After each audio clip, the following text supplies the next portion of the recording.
지난 주일에 우리 안수집사 취임식과 명예권사 추대식을 참 아름답게 한 것 같습니다. 나중에 들어보니까 다들 감동적이었다고 얘기를 하더라고요. 돌아가시기 전에 그렇게 존중할 수 있는 그런 기회를 주셔서 어르신들에게 또 감사를 드립니다. 식을 마치고 유독히 우리 교회 최고령이셨던 성선비 권사님 생각이 유독히 많이 나더라고요. 잘 계시나 싶기도 하고, 그랬는데 월요일 날 돌아가셨다고 이렇게 소식이 와서 장례식을 또 은혜 안에 잘 치렀습니다. 장례식을 이렇게 치르면서 잘 사는 게 참 중요하구나. 잘 살면 또 잘 이렇게 돌아가기도 하는구나 싶은 게, 권사님 돌아가시는 날 저녁까지 맛있게 드시고 또 샤워도 잘 하시고 속옷까지 또 깨끗이 빨아서 널어 놓으시고 잠시 누워 계시다가 좀 불편해지셔서 바로 가셨다고 이렇게 얘기를 들었습니다. 평생을 정말 순전하게 살아오셨는데 또 아름답고 예쁘게 신앙생활을 하셨는데 가는 모습도 똑같구나 라는 생각이 들더라고요. 한편으로는 참 많이 아쉽기도 하고 또 안타깝기도 하지만 또 한편으로는 감사한 마음이 있었습니다. 그렇게 장례식을 치르고 또 저희 지인 목사님 또 아버님 돌아가셨다는 소식도 듣고 이렇게 저렇게 또 어떤 것의 마지막에 대한 이야기들을 지난주에는 유독히 많이 들었습니다. 그래서 인생에 대해서 다시 한번 이렇게 아주 잠깐 생각해 보는 시간이 있었는데요. 많은 사람들이 인생을 길로 비유하죠. 인생은 길이다.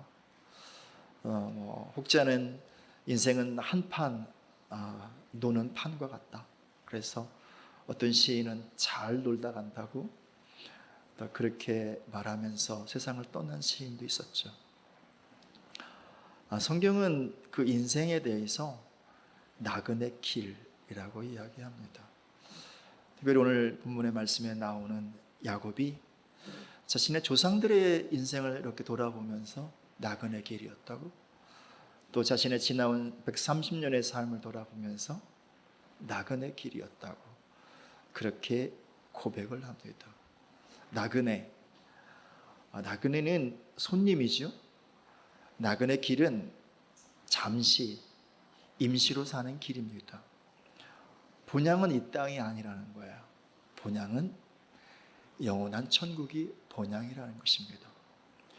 그 영원한 천국에서 하나님으로부터 이 땅에 보냄을 받고 이 땅의 시간 잠시 살다가 가는 것이 인생이라는 거죠. 그 잠시 사는 동안에 하나님께서 그냥 보내신 게 아니라 다 목적을 가지고 우리의 인생과 존재에 대한 하나님의 뜻을 가지고 우리를 이 땅 가운데 보내셨다는 거죠. 그래서 우리는 나그네 길인 이 인생을 살아가면서 그냥 사는 게 아니라, 대충 사는 게 아니라 하나님이 주신 그 뜻을 붙잡고 그 뜻을 이루며 이 땅의 시간을, 영원한 시간을 준비하면서 그렇게 이 땅을 살아가는 나그네인 것입니다. 오늘 이 야곱의 이야기를 좀 나누어 보도록 하겠고요. 그의 삶을 좀 이렇게 좀 들여다보았으면 좋겠습니다. 그의 삶 속에서 오늘 우리에게 말씀하시는 하나님 아버지의 마음을 우리가 좀 만져보았으면 좋겠고요. 그래서 우리 교회와 우리가 계속 그렇지만 하나님의 마음에 합한 교회로, 그런 사람으로 세워지는 은혜가 있기를 소원합니다. 야곱은 요셉이 죽은 줄 알았죠. 12 아들 중에 가장 사랑하는 아들이었는데 어느 날 다른 자식들이 피 묻은 요셉의 채색 옷을 가지고 오더니만 아버지 사랑하는 아들이 이렇게 짐승에 찢겨 죽음 당했다고. 그래서 야곱은 한없이 무너지는 가슴을 가지고 참 이 노년에 힘들고 고통스럽고 어려운 시간들을 살았습니다. 그런데 어느 날 가뭄이 잔뜩 들어서 더 이상 먹고 살 것이 없고, 그래서 양식이 많다고 하는 애굽의 자식들을 1차로 보냅니다. 갔다가 돌아온 자식들이 이제 또 다시 양식이 떨어짐에 두 번째로 이제 가게 되죠. 그때 요셉이 애굽의 총리 대신이었음을 형들이 알게 됩니다. 그리고 요셉이 아버지 잘 계시냐고, 그러니까 아버지 모시겠다고, 아버지 모시고 오라고. 그래서 이제 형들이 돌아와서 아버지에게 이 사실을 다 말하고, 그리고 이제 야곱이 식솔들을 거느리고 애굽 땅으로 옵니다. 애굽으로 온 야곱을 요셉이 바로 왕에게 소개를 하죠. 그리고 바로 왕이 연세가 어떻게 되시냐고 묻습니다. 그때 야곱이 제 나그네길 인생이 130년입니다. 우리 열조들의 나그네길의 연주에 비추어서는 아직 어리지만, 얼마 되지 않지만 참 험악한 세월을 살아왔습니다. 인생의 길을 걸어오면서 수많은 고갯길을 걸어왔고, 수많은 함정과 그리고 골짜기들을 지나왔다가 삶 속에 참 많이 힘든 일이 있었고, 어려운 일들이 쉬지 않고 계속되었다. 그래서 130년의 시간이지만 많이 힘들었다고, 이런 얘기를 야곱이 하는 장면이 오늘 본문의 말씀입니다. 야곱의 그 인생에 대한 진술 속에서 우리는 야곱의 인생을 관통하는 세 개의 중요한 단어를 찾아볼 수 있습니다. 첫 번째는 갈망입니다. 두 번째는 상실입니다. 세 번째는 다침이죠. 야곱은 정말 갈망이 아주 큰 사람이었어. 오죽했으면 엄마 뱃속에서 태어날 때 쌍둥이였잖아요. 먼저 태어나려고 형 에서의 발꿈치를 잡고 안 돼, 내가 먼저 나가야 돼, 이런 식이었겠지. 그렇지. 그래서 그의 이름이 뭐냐면 야곱, 발 뒤꿈치 잡은 자, 경쟁하는 자, 사기치는 자. 이름 자체가 그런 거예요. 그러니까 야곱이라고 하는 이름 속에는 굉장한 갈망이 있는 사람이라는 거예요. 조금 커서 소리 좀 든 이후에 그 형의 장자권이 이렇게 부러웠던 모양이죠. 그래서 그냥 달라는 것도 아니고 어떻게 해요? 팥죽 한 그릇으로 장자권을 사옵니다. 사실은 거의 갈취에 가까운 거죠. 그렇죠? 빼앗는 것에 가깝습니다. 좀 시간이 더 지나서는요, 아버지가 좀 시력이 흐리고 좀 판단력이 조금 이렇게 좀 흐려졌을 때 어머니와 또 함께 이렇게 합작을 해서 거짓말로 또 형이 받아야 할 아버지의 축복을 자기가 받습니다. 그렇게 장자권도 빼앗고 축복도 자기가 받습니다. 아무튼 그 일로 인해서 형의 미움을 받고 집에서 쫓겨나게 되죠. 도망가듯이 그냥 집을 나옵니다. 그리고 저 바다 나름 삼촌의 집에 가서도 또 여전히 삼촌과 이 소유를 가지고 참 많이 속이고 경쟁을 하면서 처음에는 조금 이제 자기가 많이 손해보다가 나중에는 어쨌든 지혜로 어떤 이렇게 전략을 짜서 또 라반의 많은 것들을 또 자기 것으로 만듭니다. 그리고 때가 되어서 다시 이제 고향으로 돌아오는 길에 또 형이 자기를 죽이러 온다고 소식을 듣고 야복강변에 혼자 남아서 하나님의 천사와 씨름을 하는데 금서도 씨름, 나 축복하지 않으면 난 놓지 않겠다고. 하여튼 저 같으면 한 10분 하다가 안 될 것 같으면 에이 모르겠다 포기할 테니 그냥 밤새도록 그냥 씨름. 정말 열망의 사람입니다. 그토록 그렇게 야곱은 갈망이 아주 큰 그런 사람이었습니다. 두 번째 그의 삶을 관통하는 단어는 상실이죠. 그런 갈망을 가지고 살았으면 잘 돼야 될 거 아닌가요? 자기가 원하는 것 항상 얻고, 되고 싶은 것 항상 되고, 그죠? 또 누리고 싶은 것 풍성하게 누려야 되는 거 아닌가? 근데 그 갈망의 결과 뒤끝을 보면 상실의 결과가 있을 때가 참 많았습니다. 장자권과 축복권을 이렇게 자기가 강탈을 했지만 그 결과 더 이상 아버지 집에 살 수가 없었어요. 엄마와 함께 할 수 없었어요. 집을 떠나야 했단 말입니다. 집을 잃어버려야 되는 거죠. 어머니 아버지를 잃어버려야 하는, 생이별을 해야 되는 거죠. 그런 상실이 먼저 옵니다. 또 그리고 돌아오는 길에 야복강변에서 밤새 씨름을 하면서 어떤 일이 생기나요? 마지막에 자기 환도뼈를 하나님의 천사가 쳐요. 허벅지 뼈지요. 그래서 그 허벅지 뼈가 위골이 되면서 더 이상 힘을 쓸 수가 없어. 남자의 힘은 이 골반에서 나오는데 힘을 쓸 수가 없어. 절름발이가 됩니다. 상실, 잃어버린 일이 있게 됩니다. 또 시간이 지나서 자기가 가장 사랑하는 아내인 라헬을 또 길거리에서 이렇게 또 죽게 되는, 그래서 그걸 잃어버리게 되고요. 또 시간이 좀 지나서 정말 사랑했던 아들 요셉을 또 잃어버리게 되는, 그의 삶의 중요한 꼭지점에서 보면 상실, 잃어버리고 잃어버린 일들이 계속됩니다. 마음이 참 많이 아프죠. 뿐만 아니라 삶의 많은 기회와 문들이 닫힙니다. 아버지 집에 쫓겨나는 것, 그렇죠?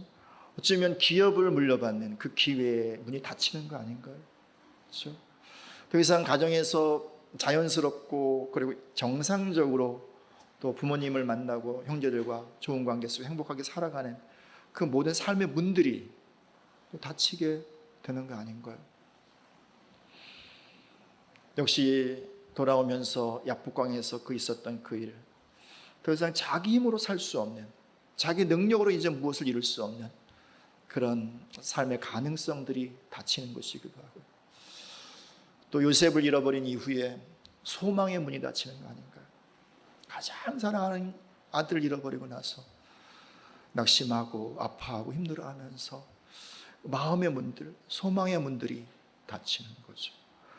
그렇게 야곱의 인생의 시간은 갈망이 있었지만 정말 많은 걸 잃어버리고 상실하고 또 많은 기회의 문들이 닫히는, 그것이 바로 야곱의 인생이었고, 그의 고백처럼 험악한 세월, 참 힘든 것들이 연속되고 반복되는 그런 세월이었다라고 하는 것입니다.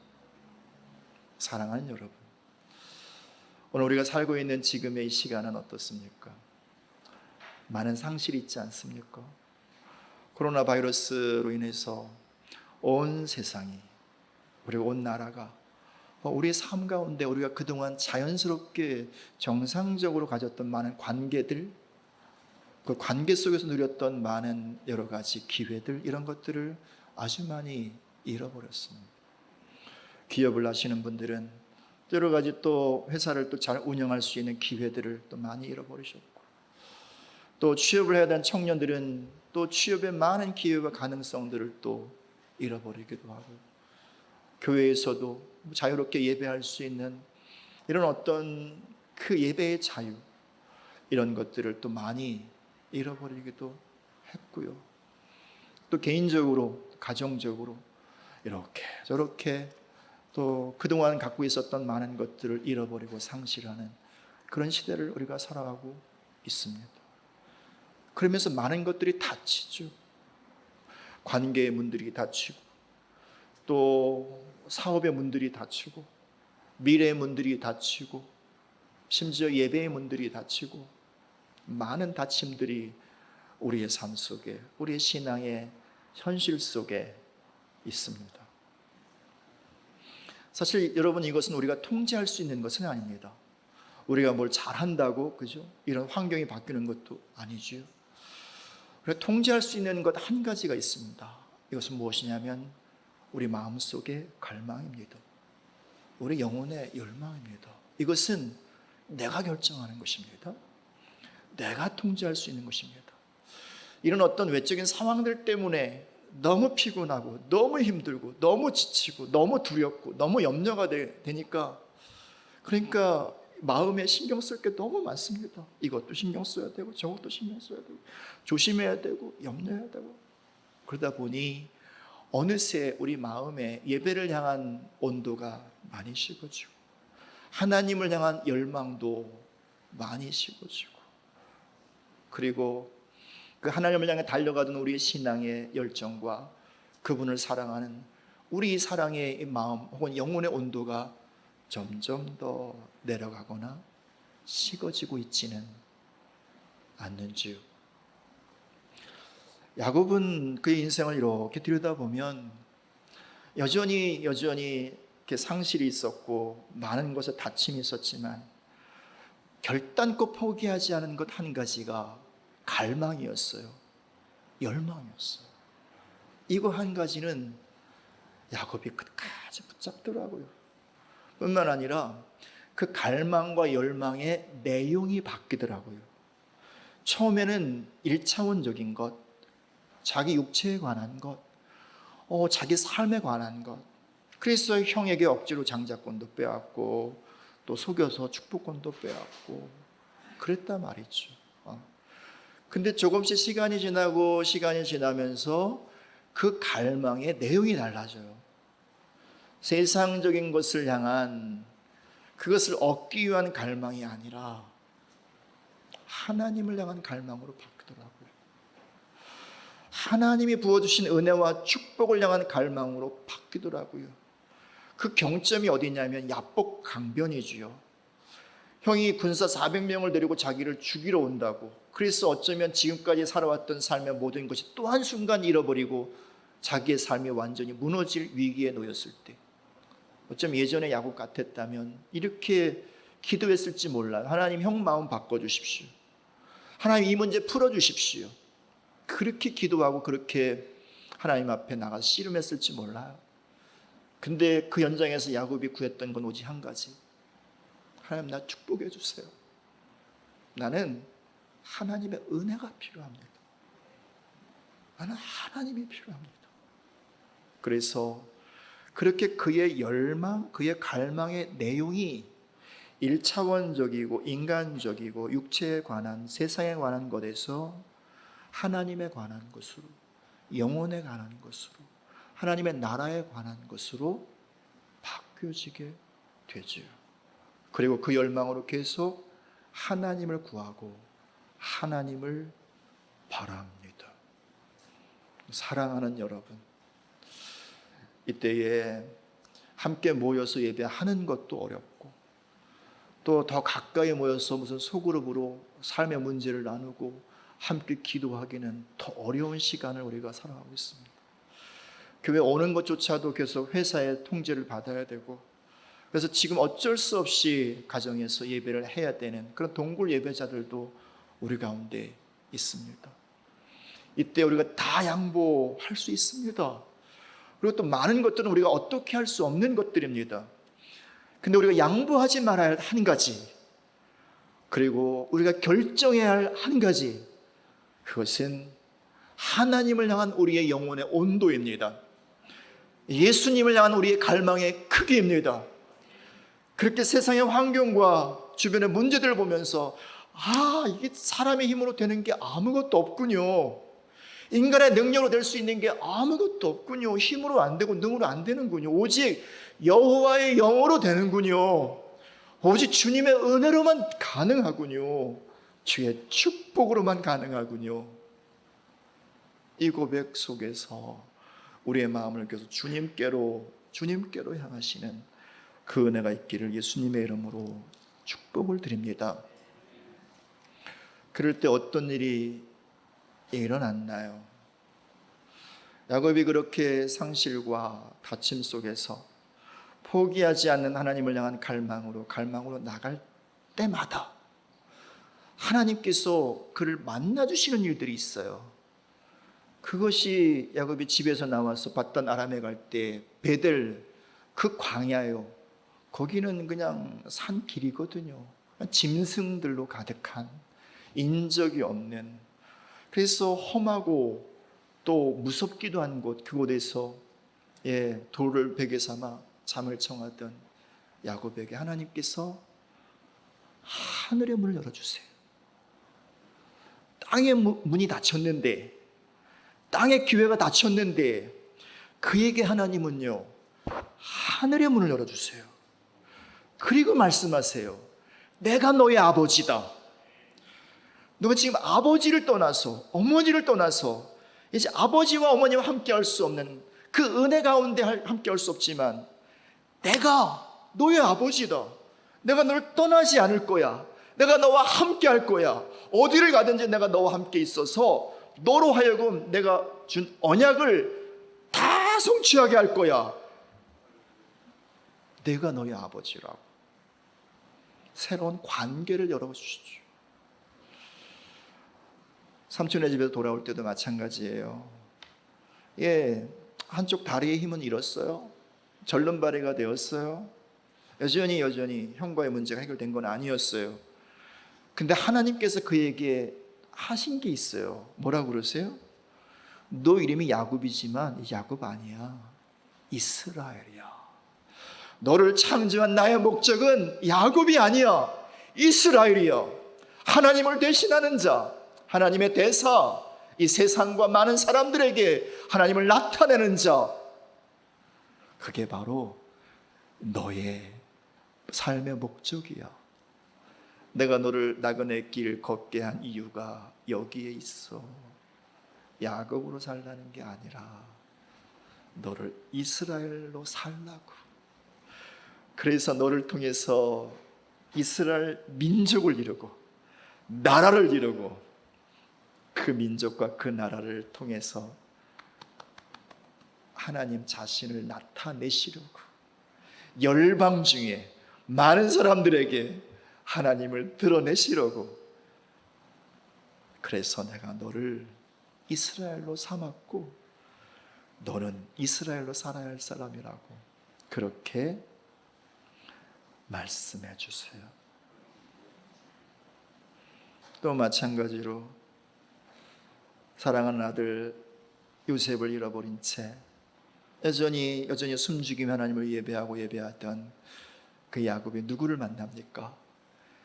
애굽의 총리 대신이 된 아들 요셉을 만납니다. 그냥 집을 나갈 때는 그냥 한 가정의 사랑하는 아들이었을 뿐인데 다시 만날 때는 전 세계를 호령하는 바로 왕 위에 있는, 정치적으로는 요셉 아들을 만나죠.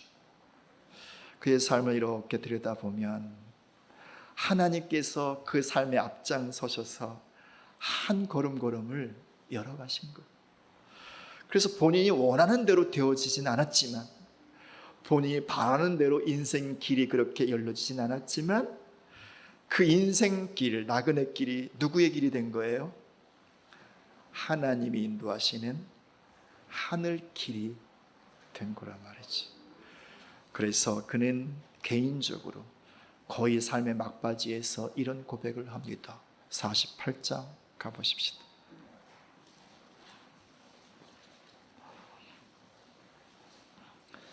몸이 좀 많이 아파서 이제 마지막 이제 돌아가실 때가 됐어요.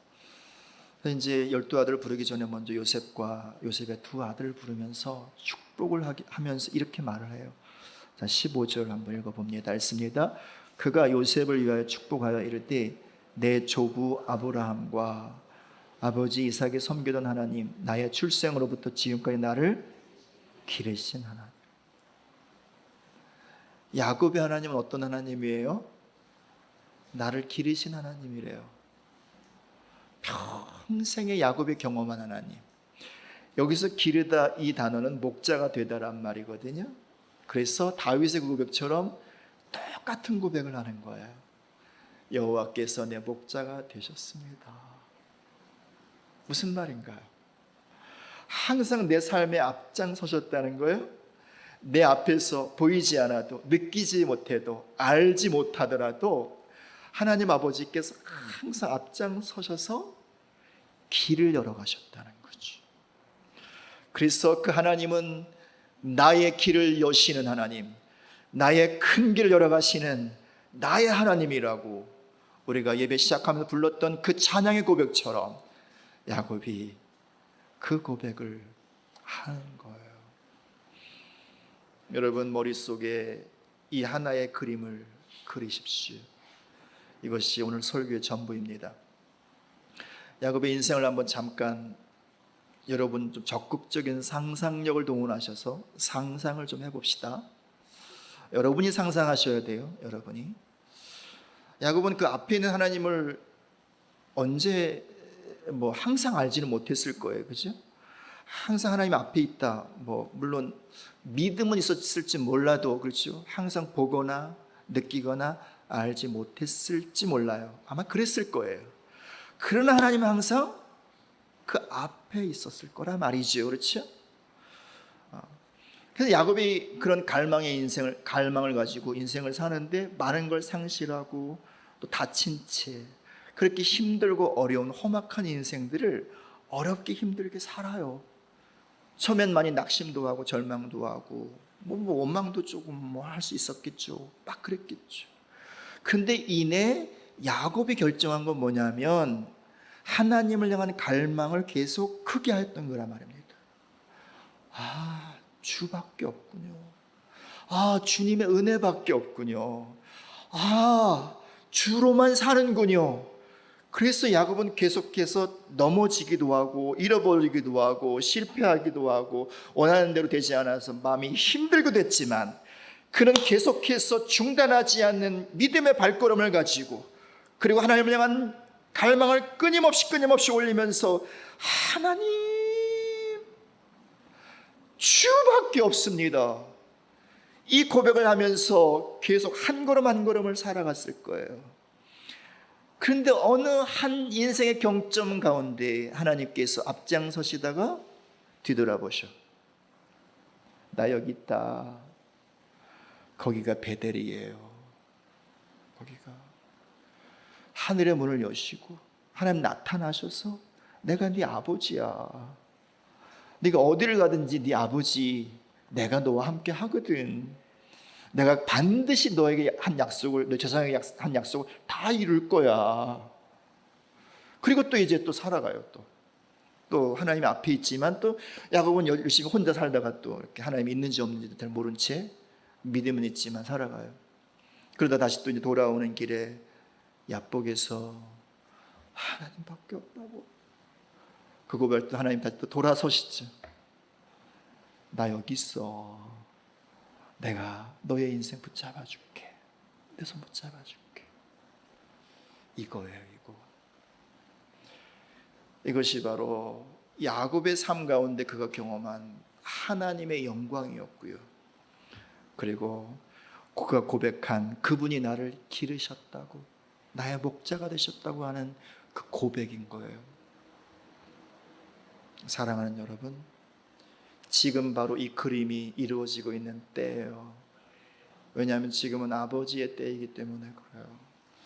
성자 예수님이 이 땅 가운데 오셔서 구원을 이루셨어요. 성령 하나님은 또 2000년간 교회 역사 속에서 그 교회를 세우셨고 많은 선교의 역사를 이루셨어요. 이제 마무리하실 때예요. 마지막 추수에 따라 말이죠. 여러분, 추수는 누가 하나요? 물론 아들도 해요.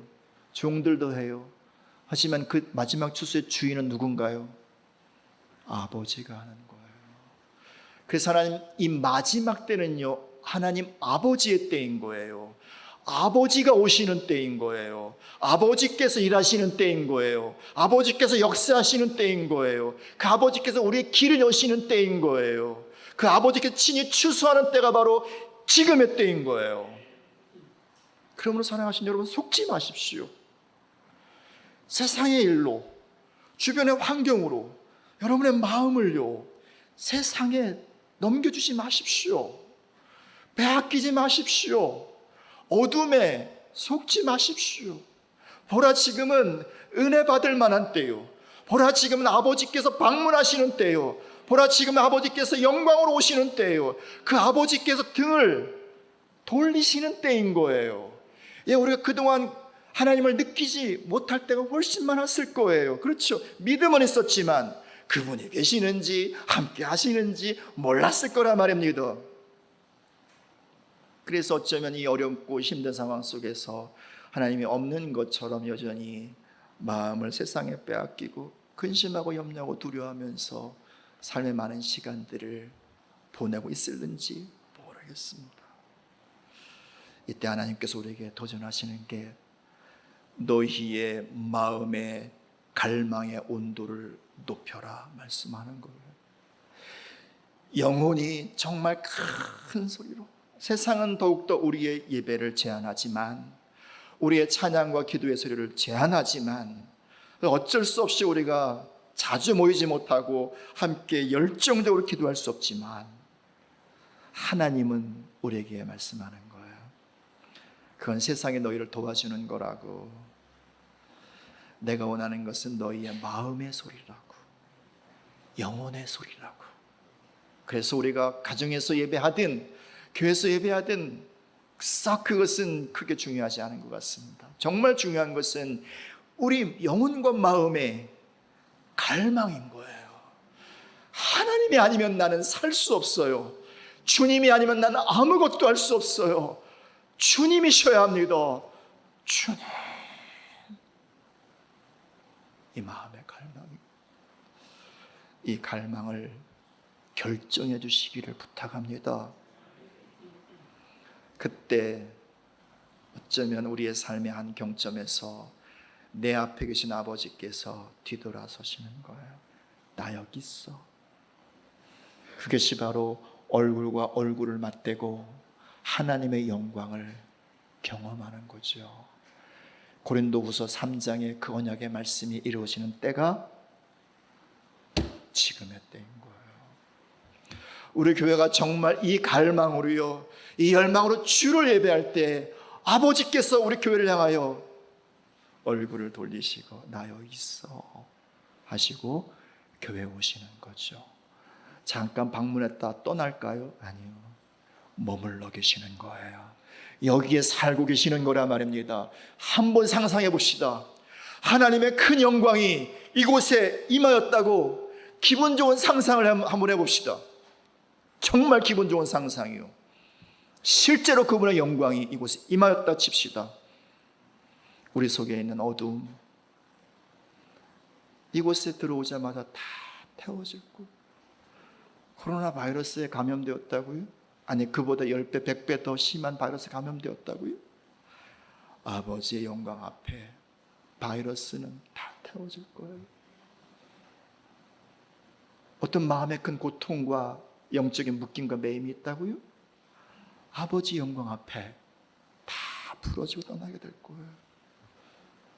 그게 바로 아버지의 선교, 하나님의 선교인 거예요. 미시오 데이라고 하는 선교학자들이 말하는 하나님의 선교는, 하나님의 추수는 아버지가 오셔서 이루시는 거죠.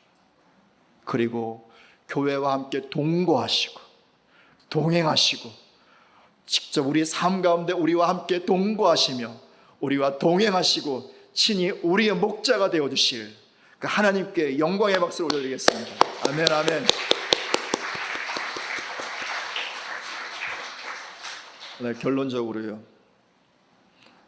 야곱이 애굽 땅에 왔는데 이 애굽 땅이 어디냐면 고센 땅이에요. 람셋이라고 하는, 람셋은 태양신 나가 만든 가장 좋은 땅, 애굽 사람들이 가장 좋은 땅이라고 인정하는 곳이 고센 땅이에요.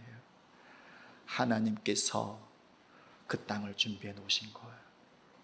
야곱은 요셉을 잃어버렸다고 아파하고 힘들어했지만 하나님께서 그의 앞에서 요셉의 신앙을 준비하시고, 그리고 요셉을 통해서 그가 머물, 그의 가족이 머물, 아니 이스라엘 민족이 잉태되고 탄생될, 그래서 출애굽기에 보면 한 민족이 태어날 거룩한 하늘의 자궁, 하나님의 자궁, 고센 땅이 준비되어지고 예비되어지고, 그리고 하나님께서 그 길로 이끌어 가시는 큰 길을 하나님께서 야곱의 삶을 열어 가시고 세워 가셨던 것입니다. 하나님께서 지금 우리 가운데 오셔서 그렇게 우리 앞에서 길을 열어 가실 줄 믿습니다. 주의 몸된 교회 가운데서 하나님의 길을, 큰 길을 열어 가실 줄 믿습니다. 이 나라와 민족 가운데 오셔서 이 나라와 민족의 길을 열어 가실 줄 믿습니다.